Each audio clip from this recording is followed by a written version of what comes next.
If you don't mind standing, if you're able, that would be great. Remove your hats, Paul. Lord, we just thank you once again that we're able to gather together in freedom, Father. I thank you for every individual here, for every family that's represented, Father.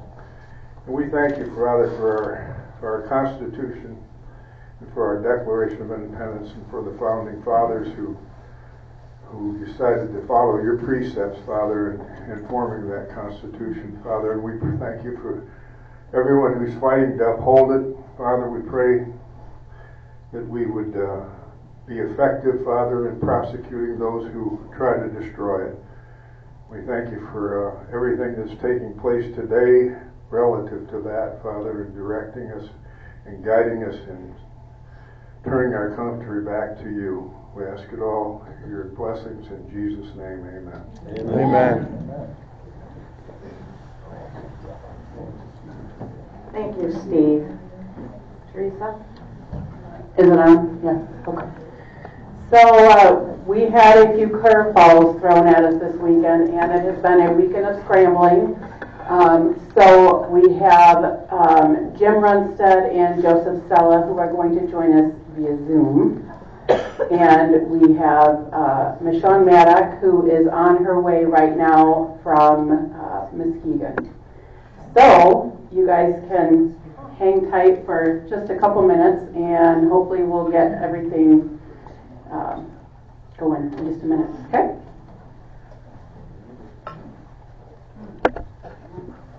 So all the voices can start talking again.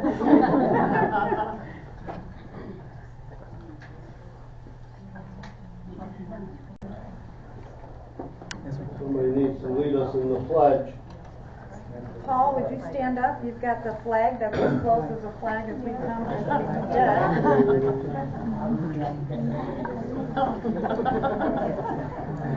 All right.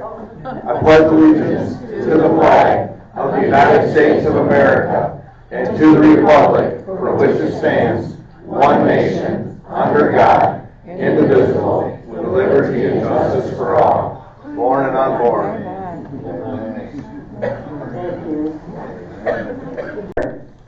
You have 3 minutes to do so. Okay, 3 minutes, and I will use it to great effect. I appreciate the opportunity to be with you. Teresa, thank you for your leadership, and thank you all for your leadership. I am a native-born son of Michigan from Macomb County originally, city of Richmond. I am the eldest of 3 kids. I graduated from the great Hillsdale College. I've been married to my beloved and beautiful wife, Kristen, for 20 years. We have 7 children, 4 boys and 3 girls. I first became involved in the grassroots as a precinct delegate in 1988 in Macomb County, and ran as a precinct delegate of the early 2000s, roughly, just before I married my wife. So I fought the fight on the level of the county conventions, state conventions, district conventions, and it has been great. An honor to do what I've done. My career has been 35 years in the private sector, nonprofit realm, and a little bit of time in the public sector, working in the state legislature, U.S. Senate, Capitol Hill, and also in the political arena, where I have fought, led, served, and won in highly visible, highly consequential, high-stakes battles. We stand at the cusp of a very unique time in our history, and your vote for who will serve as your next chairman is crucial. Probably one of the most crucial votes in our lifetimes for state chairman. 2026 comes after Monica 24. We have a great fulcrum to utilize to help him continue advancing his America First, Michigan First agenda, ultimately to make America great again, and fight by him. People are relieved, people are full of joy, but people are steeled with resolve. This is the first time in many decades where we have a chance to reshape leadership in Michigan on the state level, the federal level. First time in our modern history that we have had a U.S. Senate seat and a governor's seat open ever, and high stakes. 3 congressional races are competitive at the state legislature, Michigan House, where Matt Hall now commands the majority speaker.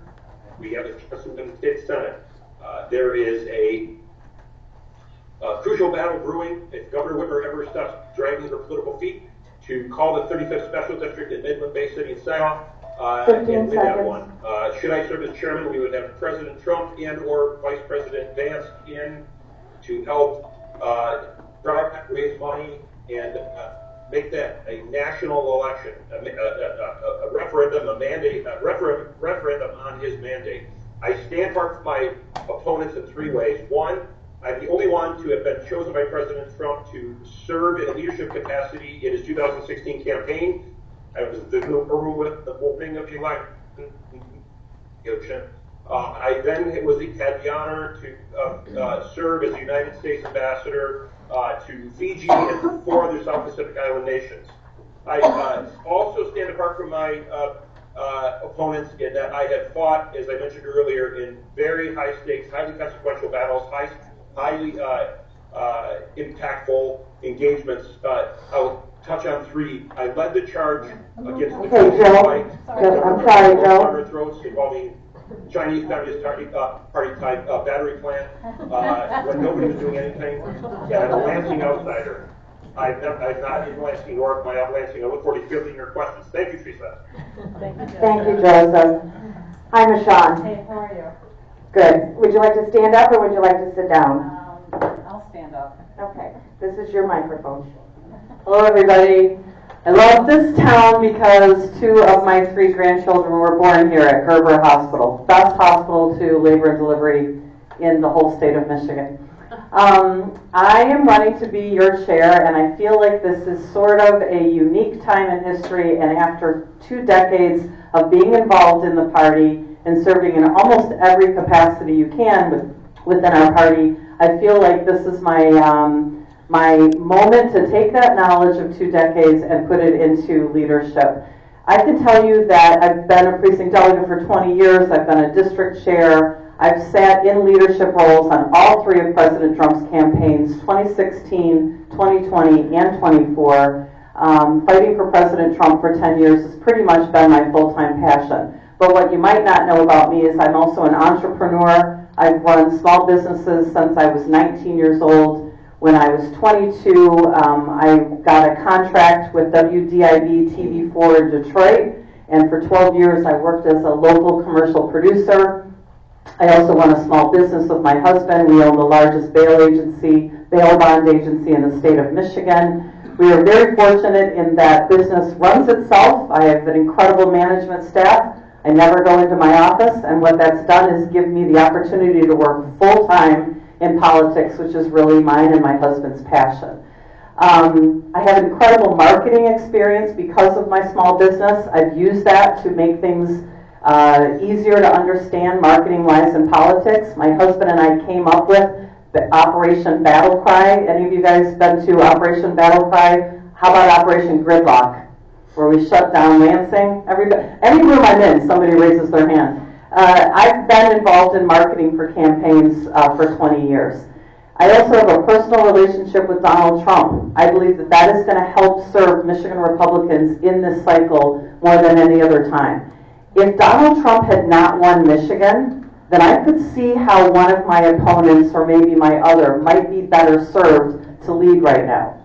Because I would be in agreement. I would say, okay, Trump can't win Michigan, so why not put a more establishment, maybe at one time never Trumper candidate in this role? But Trump did win Michigan. Michigan is a red state, and we can keep it a red state. And I think the way to do that is to choose somebody who has been loyal to the president without question throughout the entire 10 years that President Trump has been involved. And that's me. So I really hope that you trust me and that your confidence is in me, and I'm ready to work very hard for you, and I ask for your vote. Thank you, Michonne. I want to ask the audience a minute if you can hear the candidates off of the television screen. Is it loud enough for those in the back? I can turn it up somewhat. Okay, everybody's good? All right. The first thing I'd like to say, thank you everyone for coming. All the candidates have been introduced. They each have 2 minutes to answer the questions that we ask. I believe it is in me to believe that this is the most crucial election of our lifetime. Michigan is in the toilet. We need a governor to right the ship. We need a senator in the Senate. We need a good Secretary of State. We need a great Attorney General. And we need to flip the Supreme Court. So one of these three candidates is going to either help us get there or we're going to lose again. Now, the MIGOP has been good at losing elections for us. So our questions are going to be, what are you going to do to win our elections? So most of them aren't all that, but that's where I'm at. I want to know what's going to happen and how are we going to move that ball to get us down the court so that we are in a winning position instead of always in a losing position. So the first question is going to go to Joseph Sella. And I'm going to ask the same question to each candidate, but I'm going to do them in different orders each time. So the first question is, Joe, if you become chair, what role will faith play in your decision making? 2 minutes. That is a faith, as an F-A-I-T-H. Yes. Yes, faith. Thank you for asking. I think possibly the greatest question that I've been asked in the time that I've been in this race. When it came to getting the call, after a call from the White House to serve as ambassador to Fiji, actually I had to scramble the night of the election in 2016 to, okay, where could you, when the offer came, where could I go? And I submit 3 names of possibilities where I could go. 3 days later, Fiji was at the top of the list. Where I was praying, discerning, talking to my beautiful, beloved wife. Where could I go, lead, and serve, and have an impact? I thought the greatest place would be one where there were Judeo-Christian roots, people of faith, and larger than average family size. We are people of faith. I happen to be. I'm a Christian. I'm a Catholic, and there was no better calling card to have than that common bond.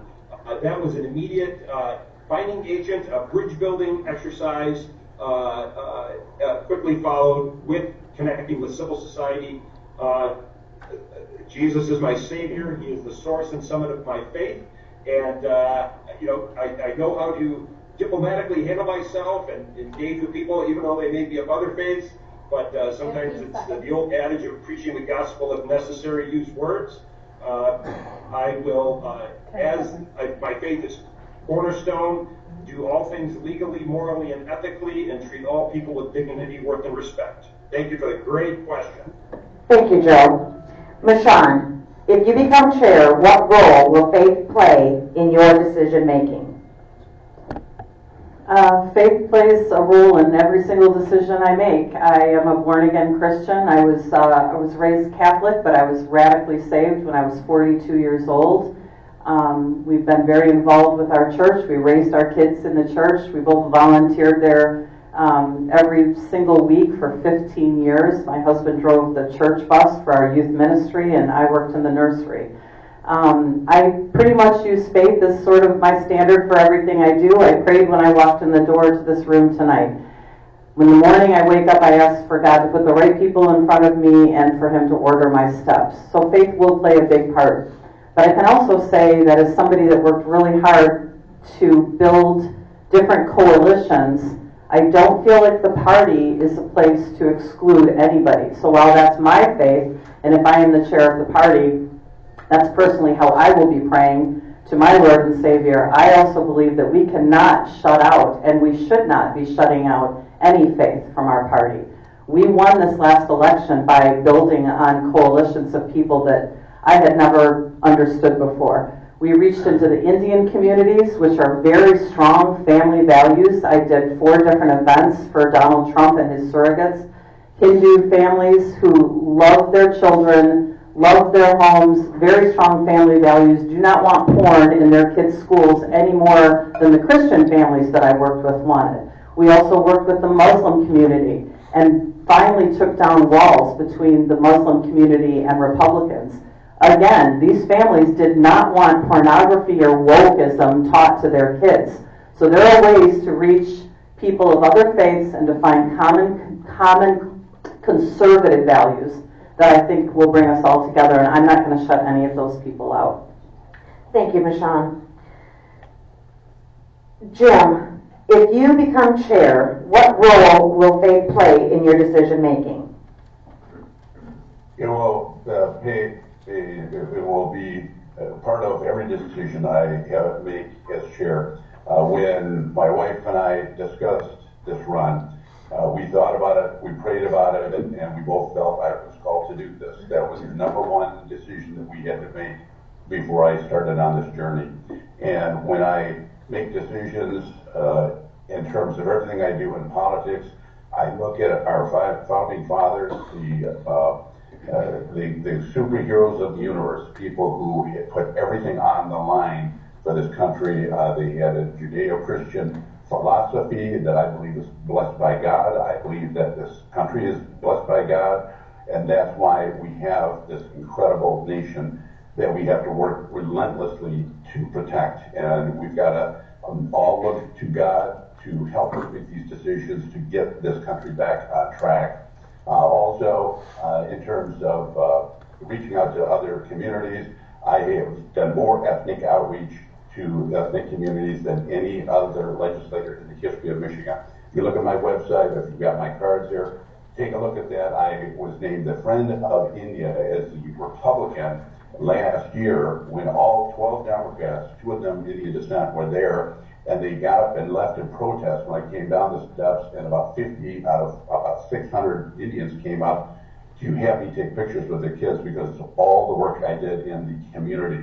And halfway through, I didn't realize this, but I was named the Friend of India for the state of Michigan. All of the Democrats got up out of their seats and left in protest because they believe they own that community. I'm the only one that goes to the Nepalese New Year celebration, the Vietnamese New Year celebration, named the co-chair of the Taiwanese caucus, so we got to bring everybody together in this endeavor. Thank you, Jim, I'm sorry. Next question. We know that Democrats are crossing over and voting in our primary elections and affecting the outcomes of our preferred candidates. Do you believe Michigan should change to a closed primary or a caucus? If so, which one would you go with? Why? How will you initiate this change, and what is your expected timeline? Michonne, that question goes to you first. Thank you. My husband and I have been fighting for closing primaries. That was literally the sign tattooed on my husband's car door when he very first ran for office back in 2014. I believe that nothing is more important to Republicans than figuring out how to close our primaries. The only reason that we continue to cycle after cycle to have Republicans that do not vote the way their constituents want them to vote is because of open primaries. Democrats cross over and choose the most liberal and the easiest to pick apart people every single cycle. We have conservative Republican seats where the entire body, the entire state house district or the entire Senate district is very conservative leaning, and yet sometimes we have Republicans that vote with Democrats. And people wonder why. This is the reason why. I also know, because it's something that's passionate, that the party chair alone cannot do this. And so I'm not going to make any promises to you that if I am your next Republican Party chair that we can close our primaries. Unfortunately, until we win back the governor's seat and have a governor that wants to close our primaries, win back the full Senate majority and have a Senate majority leader that wants to close our primaries, same with the House Republicans and a state party chair, all rolling in the same direction to vote for this and change this in our Constitution, it's not going to happen. So that's another reason why we need to work very hard this cycle to elect true conservatives so that we can get the ball rolling. I can tell you that as your party chair, I will always be messaging that this is a goal that I want to have happen. Thank you, Michonne. Next up would be Jim Runstead. That same question. Thank you. I've always been a huge supporter of closing the primary. I think it's completely outrageous that we have Democrats coming in and voting in our primaries. It's why we have a lot of outcomes that we have that would be stopped if we close the primary. As to your second question, doing in a caucus, I have talked to a lot of people about this, and there is concern that you could have somebody piling literally millions and millions into recruitment of delegates for even worse mischief. The moneyed interests out there are very often going to take advantage of things like that to maybe pour millions and millions into recruitment, millions into getting certain delegates elected, so we could have just as much mischief doing that. So I'm not persuaded that that's a solution to the problem. But I also believe, along with closing the primary, we need to have partisan races for school board candidates.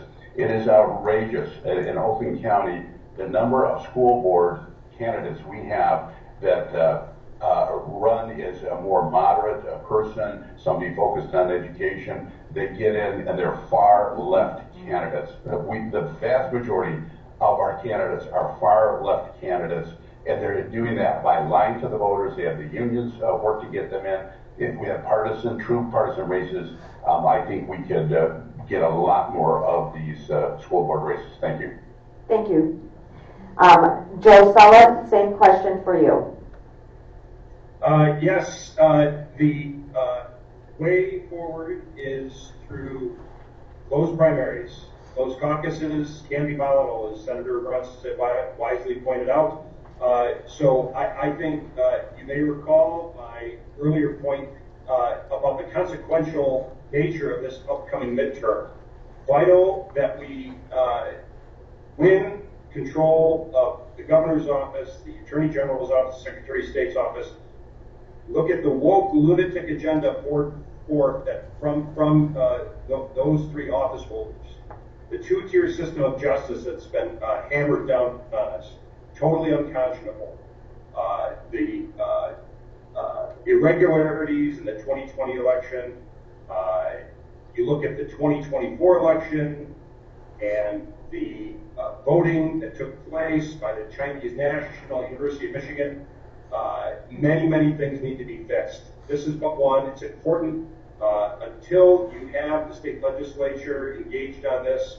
If I'd be honored serving as your next chairman of the Michigan Republican Party, I will use that position as a bully pulpit to hammer home this point until it happens.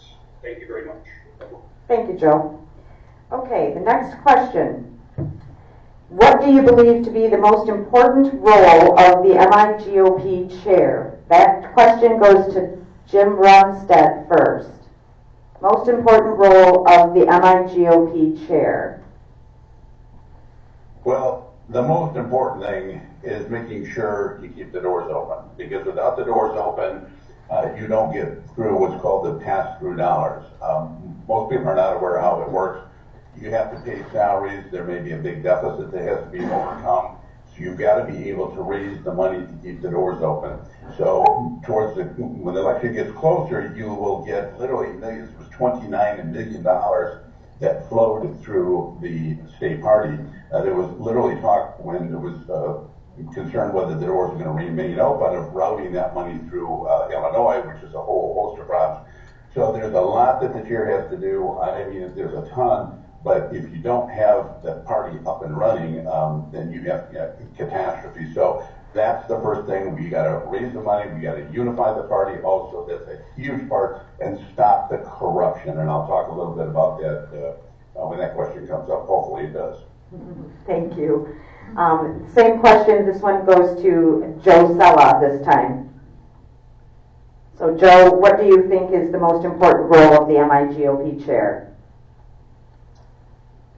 the most important role of the next chairman of the Michigan Republican Party is to serve as a leader that has the judgment, temperament, and character to lead the organization to do one thing, and that is to get Republicans elected and Democrats defeated in key races across the state, on the federal level and state level.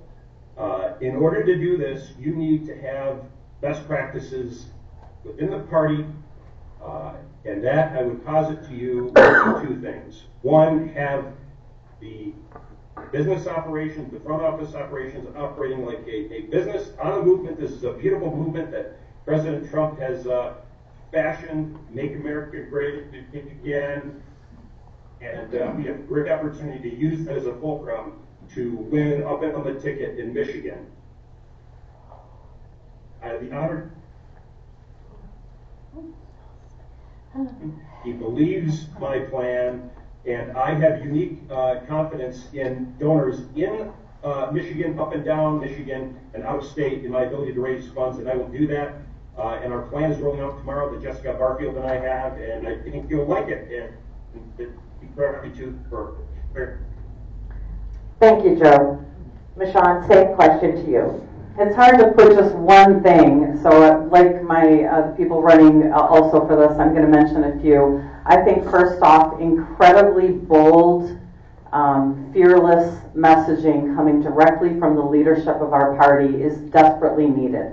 I feel like it's something that has been sorely lacking. I don't want to apologize for using strong words, for calling out Democrats when I think they are communists, for calling out some of the woke ideas that have come out of the Democrat Party, of the horrible legislation that they have just inflicted on us for the last 2 years. And I feel like we need to stop being tepid, and we need to stop being temperament and quiet about it. I think we need to be very bold, just like our President Trump, which is how he won. His messaging is what resonated across the whole country, really across the whole world. And I think people want to hear more of that. They're about to be very excited. Every single morning we wake up right now, it's Christmas morning.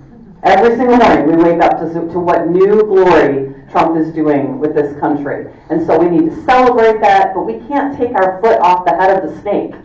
The snake is the Democrat Party. They're not going to just go away because Trump is president. So I think we need fearless leadership that keeps our foot on that, keeps our foot on the gas. Obviously fundraising. I am thrilled to be announcing a finance chair later this week that is somebody who has big, long-time historical financial knowledge with the Michigan Republican Party, has helped raise millions and millions of dollars for Republicans in the past. He's joining my ticket. You're all going to be excited about that, including my co-chair. For co-chair, I decided to do something completely different. I wanted somebody with business leaders, somebody that will reach new donors that we haven't had before. And I think now is the perfect time to be bringing in people that are excited about President Trump to be donating to the Michigan Republican Party. Thank you, Michonne. Okay, next question. One of you will be the next MIGOP chair. In 2026, we will be electing a new governor, Secretary of State, Attorney General, and a U.S. Senator. What is your fundraising goal for these positions, and will you pledge to give all money raised for them to their campaigns and help them win their races? That goes to Joe Sella first.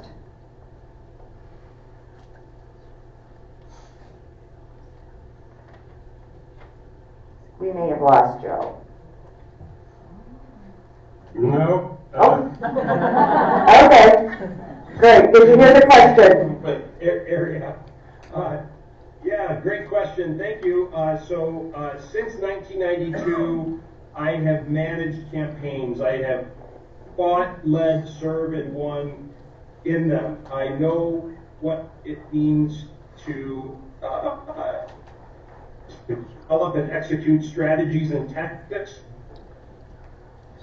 applies the grassroots, forge messaging, and I would do just that as chairman. I have I'm a frontline political combat hardened veteran. I have done international media, I've done national media, I've done state media in these high stakes, highly consequential, highly impactful battles. and still on the battlefield doing some of them. Two quick stories I'll share with you of these examples. 2004, Senator John Thune, now Majority Leader John Thune, raised several $100,000 to beat Tom Daschle as Senate Minority Leader. To this day, John Thune says, I couldn't have done it without you. We exposed Tom Daschle for cavorting with Planned Parenthood. And to this day, he says, I wouldn't be here without you. We exposed President Bush's nominee, Harriet Miers, who was the Supreme Court nominee. We knew she was a Trojan horse. Karl Rove sent an emissary to me saying, how dare you? And I said, you know what? I'd do it all over again, taking out the establishment, because I'm sure you're happier having Justice Alito than Justice Myers. And he didn't say anything because he knew I was right. The same thing would happen if I didn't have the honor of serving as your chairman of the Michigan Republican Party, putting the wood to the Democrats and offering that stark contrast between we and they. Thank you. Thank you. Same question goes to Michonne Maddock. So am I the only one in the room that notices that he did not answer that question at all? And I can tell you this is probably my 19th campaign, and now that I've said this, he's going to come full-blown against me, but he does a lot of talking with really big words and sometimes just does not answer questions at all. So your question was, how much am I anticipating raising, and will I commit that whatever I raise, we give all of that to the candidates that are running? Specific candidates. Yes. So I think it is confusing. The party funds are very confusing for a lot of people. I got an opportunity as your co-chair to sit in and saw how it works. I went to a lot of fundraising meetings with Chairman Weiser, which I'm grateful for. He taught me that part of the party. While he did not let me sign any checks, he did not let me have any access to any of the books, and I was not allowed to make a single decision about policy, I was able to help sit in on fundraising meetings. The party chairman for the last 3 cycles has raised somewhere between $2.5 and $3.5 million, each of them, respectively. Depending on the rest of the elections happening, a ton of outside money also flows through the party, which is what Senator Runstead was talking about. In this next cycle, I have no problem saying that I will be able to raise the $2.5 to $5 million. I'm very confident in that. That is the money used for messaging, staffing, keeping the doors open, hopefully doing some mailers. It would be great to do billboards. I would love to have a statewide voter guide. Those are the things that I would plan on spending that money on. That money is never used, at least in my history, over the last 4 or 5 cycles paying attention for our candidates. When I was co-chair, I had a lot of people come up to me very upset. Where is the money for Christina? Where is the money for DePerno? They said that to me. The truth is, and so I'm not going to sugarcoat it, these candidates need to raise this money themselves. The party's job is to keep the doors open, do good messaging, and run great meetings, and have the party be a good structure for outdoor money. It is not the party's job to raise $20 million to give to the U.S. Senate candidate or governor candidate. It's their job to raise money for their campaigns. We are to assist them. Thank you, Michonne. Same question for you, Jim. You do have to raise the money again to keep the doors open. It's what I was focusing on before. If you don't keep the doors open, the whole thing melts down. It's going to take a minimum of 2.5, maybe up to $4 million to keep the doors open. I have a history of being able to do that. When I was in the majority, I was one of the top of fundraisers year in and year out with the most conservative record. And I tell you, that's not easy to do. That means I had to raise it in the district because so much of it's quid pro quo. Sean was right. You don't want to take the money from the candidates. They have to do it themselves. But yet, in order to get the $16,000, she said a couple days ago, she went to 3 of the gubernatorial candidates to get them to donate to get to the to that amount of money, and she was endorsing in the primary as the co-chair. So I'm sure they were terrified, and I'm sure that they were going to make those donations.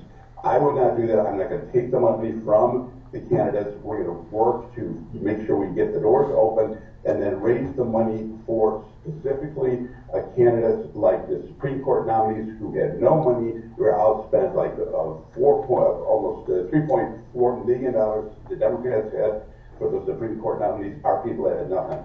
because there was so much corruption in the state party where one consultant is getting all the money. He's constantly getting, year in and year out, about 50%. I've seen a contract where he's getting 50% of the money. No consultant is getting half of the money out of state party. So stopping the corruption, doing competitive bidding, no longer are we going to have a situation where one guy gets sole sourced all of the money from state party to put in his pocket. We're going to not only do competitive bidding, but we're going to stop the corruption. There was people, I was just looking at the state party books, and all these people, including Sean, were getting payments from state party. And we couldn't tell what they were doing. In my administration, everybody who's going to get paid, you're going to know what they're doing, what they're doing for that money. There's going to be transparency. So we'll have the money if we stop the corruption, we stop the hush money payments and the friends and family payments, and we put every dollar to winning these races. We have so many ballot races we have to win. We have nonpartisan races we have to win. Most people don't know who to vote for judge or for the appeals court judges. All of this has got to be solved. Thank you, Jim. The next question will go to Michonne first, and then it'll be Jim Armstead and then Joe Sella. So, question goes: there are many Republicans across the state who feel disenfranchised and ostracized by the current MIGOP and state committee. How do you plan to pull Republicans back together and rebuild trust in the MIGOP and reconnect with we the people? Michonne. First of all, I feel like I need to rebut what Jim just said in the last answer. $28 million from the Trump campaign flowed through the state of Michigan. One of the things that it paid for was a staff of almost 85 people. Those people got paid to help run the Trump campaign and win Michigan.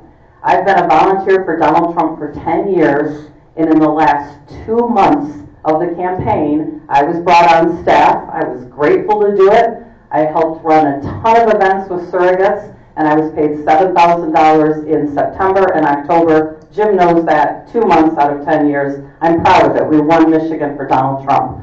As far as disenfranchised people in Michigan, I can tell you that as an activist in every single level of the grassroots, I have been part of slates that were set aside and told you are not going to state convention. I know exactly what it feels like. When I was in the 11th district, we had 111 people that ran a slate. We had 98 that ran another slate. It went in front of the credentials committee, and our entire 111 were told, sorry, you can't come to convention. It was devastating. I've also known that we don't quit. We could have walked away. I've seen tons of delegates quit and walk away from the party when they're frustrated. The truth is, we're Republicans. We're very bold. We're very opinionated. And my answer is don't quit. Stay involved. Go out and recruit more delegates that think like you and come back next cycle and win. Because I've lost many times and I've won many times. And I can tell you it's the people who stay involved that are the ones that help Republicans win. Thank you, Michonne. Joe, that same question to you.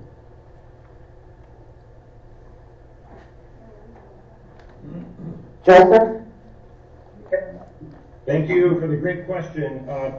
I will first say that there she goes again. My opponent has become expert at dropping fake news and smears, and you have a sense of the what would come of her if she were to be elected chairman. So you need to handle this with great care. She is a bridge burner. I'm a bridge builder, and that is what I would do should I have the honor of serving as your next chairman of the Michigan Republican Party. My company's name is the Pontifex Group. That means bridge builder. It's what I have done, it is who I am, and it's what I've done with great success. I would abide by the adage of President Reagan, my 80% ally is not my 20% enemy, and there are great opportunities. I've transcended the tumult and the chaos and the disaster, the drama that my opponent that I referenced earlier has been a part of, and I don't need to be lectured by her in terms of raising money or spending money. I know how to do it. I would do so efficaciously. I have a winning track record of doing that very, very specific thing across the country and in Michigan, and I would do so again. And I will say that she does not have such a track record. She has a losing track record, and is because she does not have that record, she is subjecting Senator Runstead and I to unfortunate mistruths, half-truths, and misinformation and disinformation, and it's a disgrace, and I'm sorry you're being subjected to it.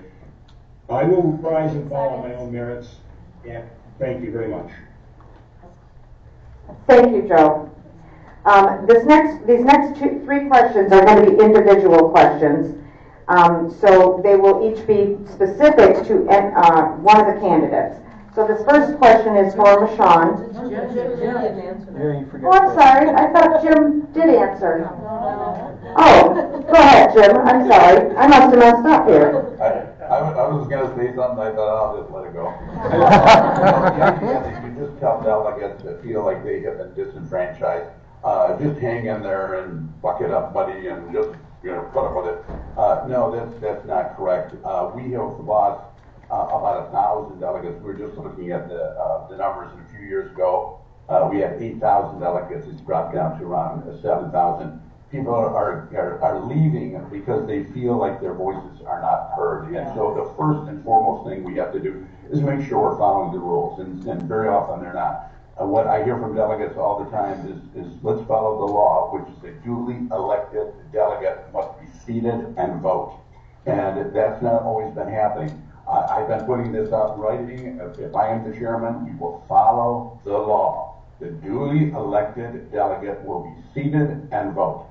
Second to that is what we've had a lot of times in these conventions are catastrophes, where in the run-up to the convention, there's different people, different groups that feel that things are not being done properly. I would sit down with these various group leaders and say, what do you see as the issues? Well, how can we make everybody here comfortable? You can't always do that, but I've been doing this for decades, getting people in a room, stakeholders, and saying, if you listen to what their concerns are, and you negotiate something that makes everybody comfortable that we're going to do this right. I don't care who wins or loses. If the process is going to be fair, if the process is going to be right, let the chips fall where they may. That's what people want to hear. They don't want to hear, just stay involved and buck it up, buddy. No, you've got to be really listening to what's going on. There's a lot of delegates that are now fleeing. We need to get more people involved. We get more delegates, not less delegates.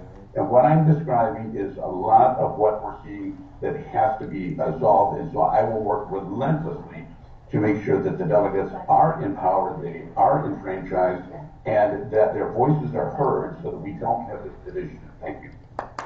Thank you. Okay, now we're going to go on to the individual questions. The first one will be for Michonne. You served as co-chair with Ron Weiser in 2020 and 2022 for the MIGOP leadership. When we lost the governorship, the Secretary of State, the Attorney General, and the Supreme Court in 2022, I'm not sure about that one, but okay. People haven't forgotten that our state has suffered. Is there anything that you would do differently than that last administration? Sorry, I read that wrong. I mean, first of all, we got destroyed in 22 because of the proposals, and everybody knows that. Prop 1, Prop 2, Prop 3, having every little woke girl show up at every college campus and stand in long lines to vote is entirely how we got slaughtered. If my opponents, which they do, want to blame me for 22, that would be like blaming our current co-chair, Melinda Pago, for winning Trump in Michigan. Now, Melinda did a great job and worked really hard, but we can't give her all of the credit. As co-chair, I have very little power.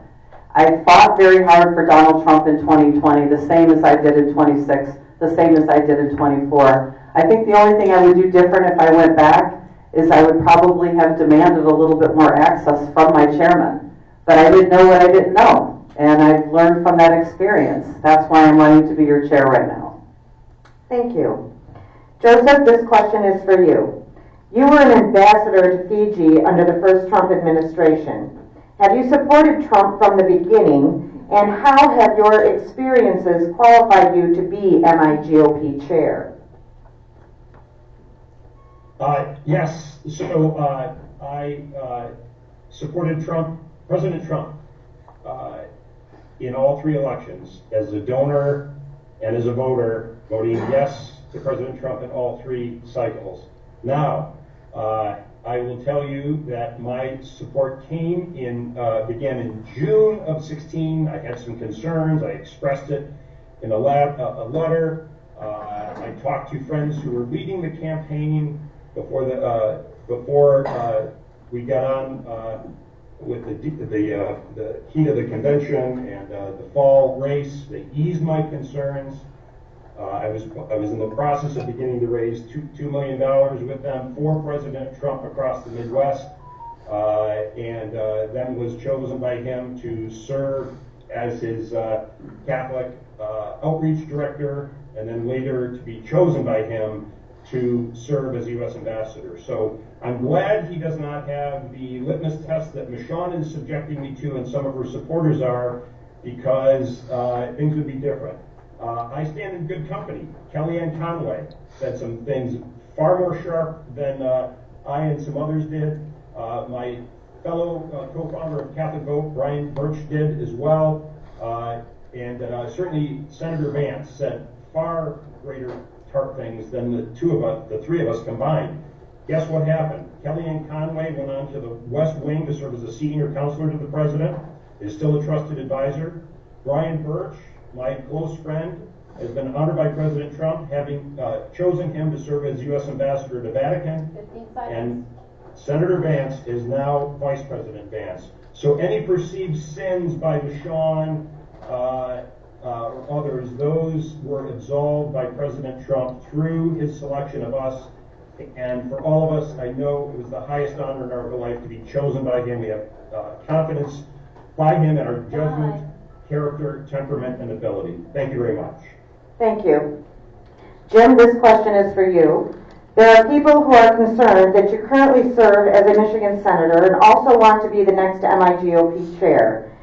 Understanding the time constraints, without resigning from your Senate spot, how will you reconcile these two positions? It's just the question I get asked most, and the time constraint one is the one that I think there's the most misunderstanding about. We meet less than 8 times per month. We start at 10, usually by 11:30 you're out. People are like, well, then you get on with all of your other Senate duties. In the legislature, it's not 45-55 power sharing. It's 100% to 0. The Democrats control absolutely everything. That's why you saw the Republicans get up in lame duck and walk out as one. Why? They have no power. You don't control one thing. You don't control the committee. You don't control who goes on the committees. You don't control the floor. You don't control the bill. Every single bill I put in immediately goes to a death committee, and that's where it stays. It never is going to come out. So for me, that bit of time that I have to be there putting hit the yes and no button, I will go from that to doing what I do the best. The most media of any senator by far. Many months I do more than the whole Senate combined. TV, radio, print. I get invited onto all of these major shows because of my communication skills. My social media is the number one on the Republican side. I have one of my speeches go to 14 million viewers attacking Benson. So what I would do is everything I'm learning in Lansing, it will go out like no other chairman has ever done. I will know everything they're doing and attacking them relentlessly. I put in 80, 90 hours a week. Everyone who's ever known me back to a kid, that's my work schedule. I will be doing this relentlessly, round the clock, to make sure that it is the most effective state party that it's ever been in the state of Michigan. Thank you. Okay, next question is for everybody. So this one is, the first part of it will go to Jim Armstead. If you lose, will you affirm the delegates' choice by supporting the duly elected chair to help them best succeed? And if so, what form would that commitment take? Well, yes, I would affirm that certainly the delegates' choice and congratulate them and help in whatever method that I can. I would have a lot of time on my hands to engage and help any way I can. All right, you all set? Same question for you, Joe Sella.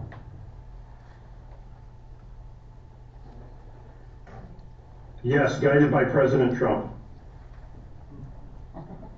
Okay. Does he want to elaborate? Do you want to elaborate?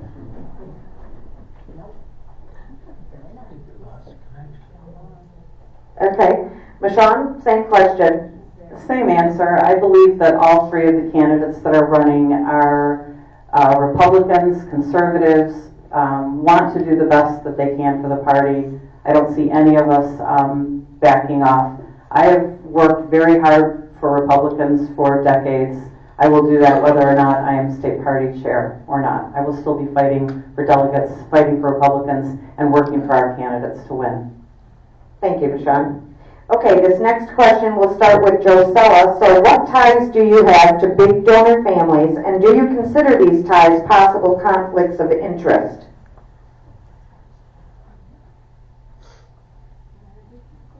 Joe Sella.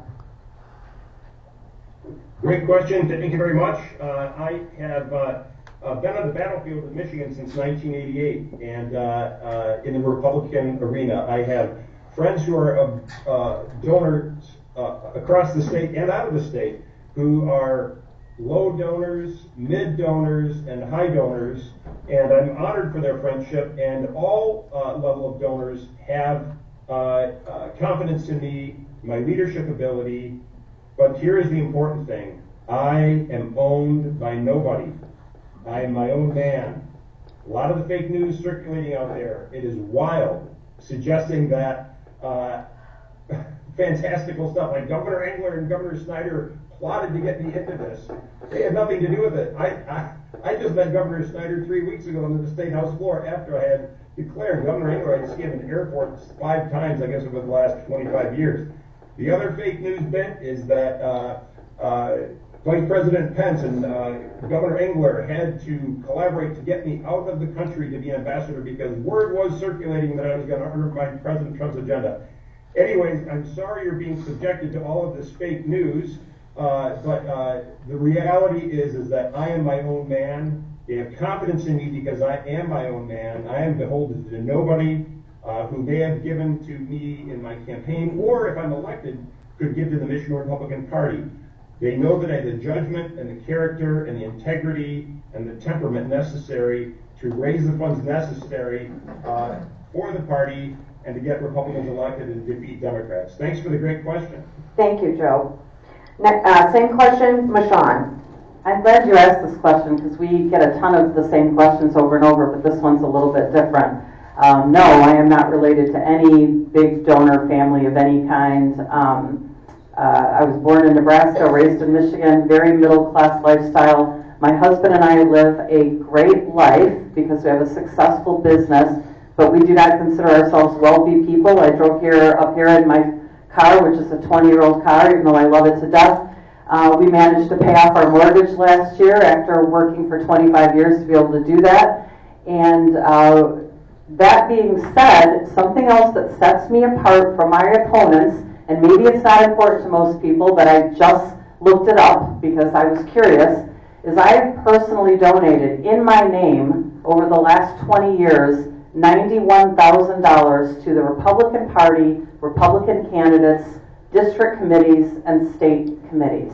I've done that because my husband and I for 20 years have cared about electing Republicans.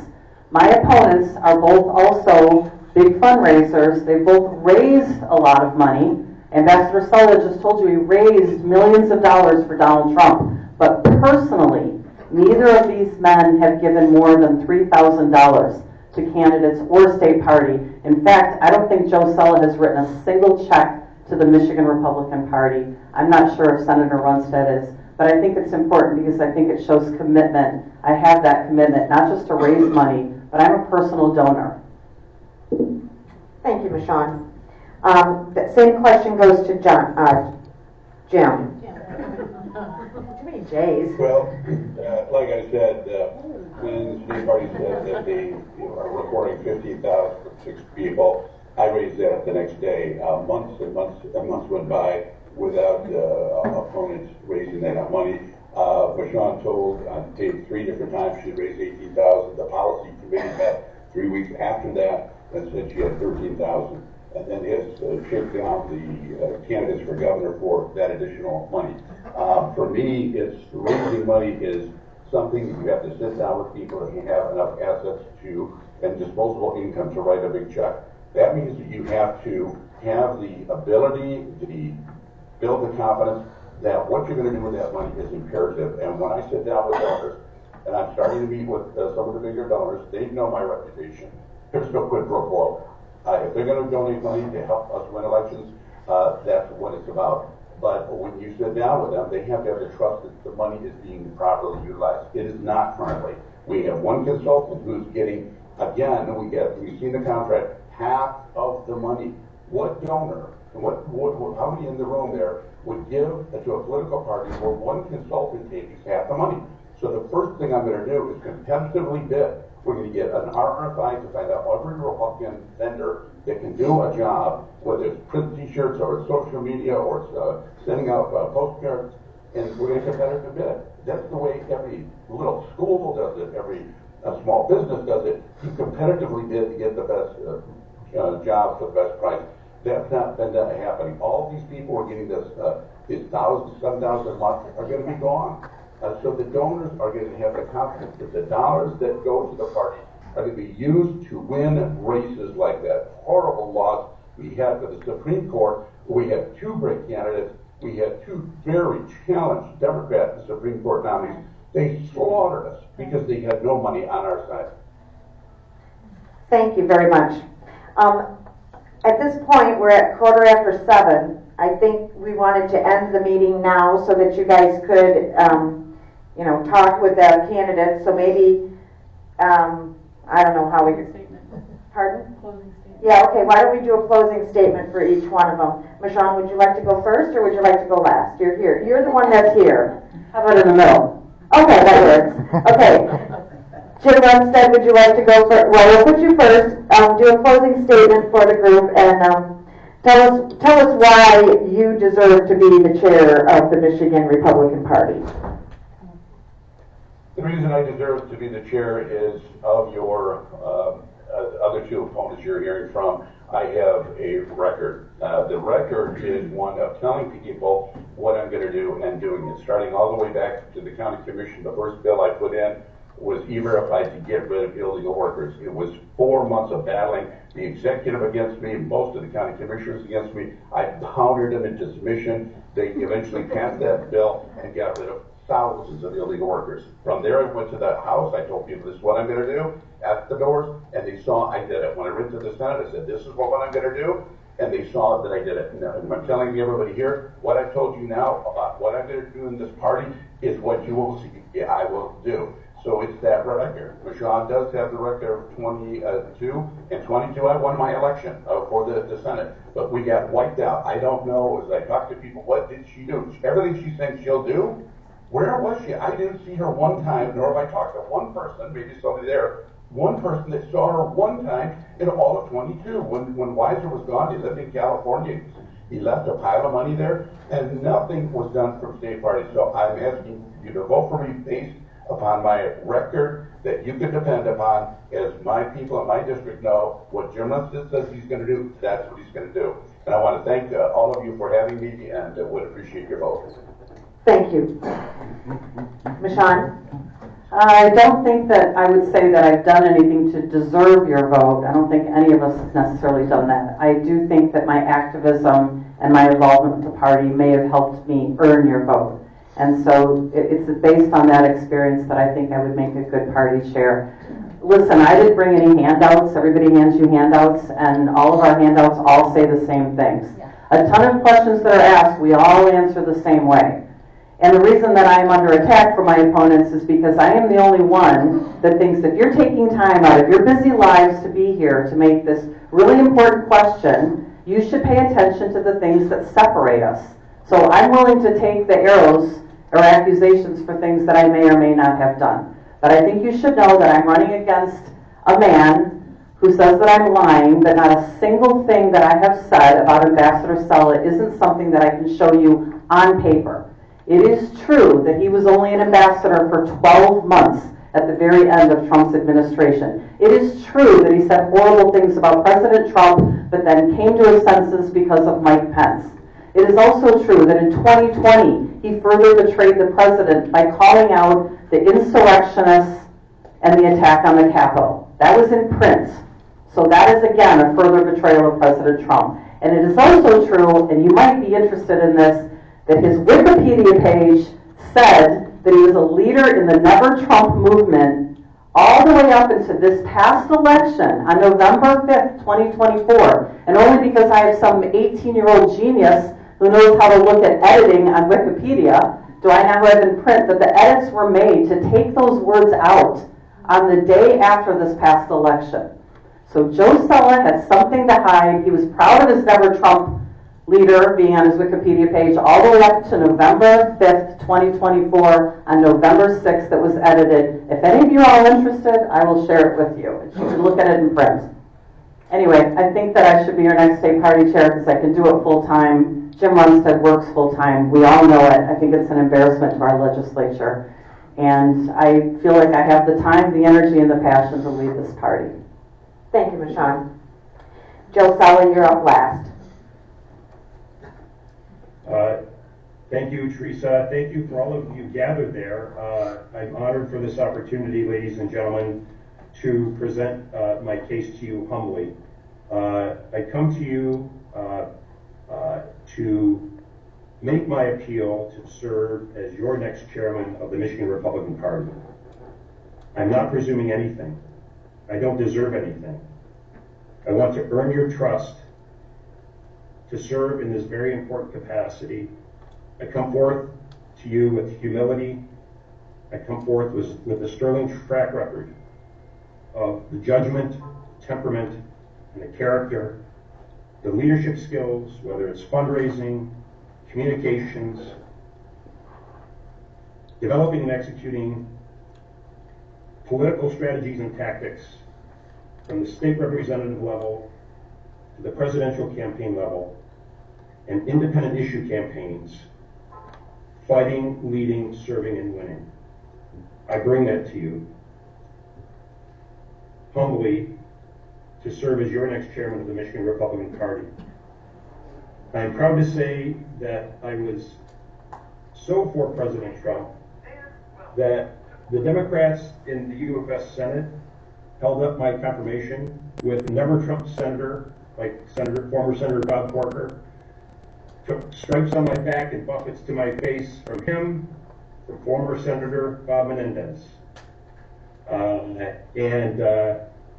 I endured it and had the honor to serve as United States Ambassador for President Trump because he chose me to do so. It was the greatest job I had in my life, honor representing our country, our principles, and advancing our interests across the Indo-Pacific, including countering the threat from China. Ladies and gentlemen, this is a very consequential vote, very important election cycle, and I have the right stuff that is needed for the Michigan Republican Party to be rebuilt and to make the Michigan Republican Party great again in 2026 as we help President Trump make America great again and advance his America First and Michigan First principles. Take care and God bless. Thank you, Joe. I'd like to thank all the candidates for coming tonight and helping us see what we could see in regards to each one of their personalities, their qualifications, and their tenacity.